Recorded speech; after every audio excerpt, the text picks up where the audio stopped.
Feeling the effects of the pandemic, and school districts are ramping up their efforts to address mental health concerns. Local 12's Catherine Robinson is at Kings Mills Elementary School right now with how that district is making sure the students feel comfortable talking about mental health. Good morning, Catherine.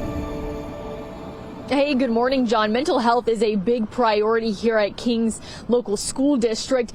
Every student has access to a therapist. They have mental health therapists in every single school, and students who decide to remain in virtual learning also have access to therapists through telehealth visits. There are also therapy dogs in all of the elementary schools, and there are intensive programs happening all throughout the district. Last week, a suicide prevention program to help students identify signs of suicide. 12 therapists were on hand, and they were able to follow up with students one-on-one that day.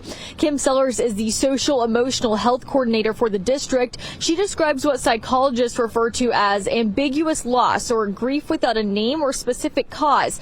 The increased stress, anxiety, and depression seem directly related to the pandemic for many, with the sudden suspension of routine and social connection. While talking about mental health is clearly common in the district, Sellers says stigmas around it still exist.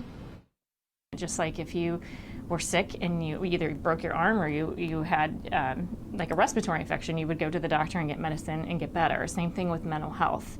You know, it's the same thing. It needs to be. It's very important, and it impacts so many parts of our life. So getting students to realize that it's okay to not be okay has been pretty significant.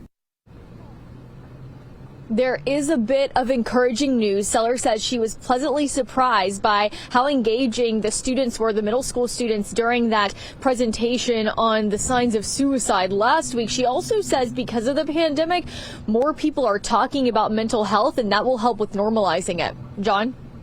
All right, Catherine, thank you. There are resources for students who choose to remain in online learning, from a mentor program with high school students to school counselors hosting virtual groups. Now, that's done to help students who are struggling with the isolation and to keep them connected to the district.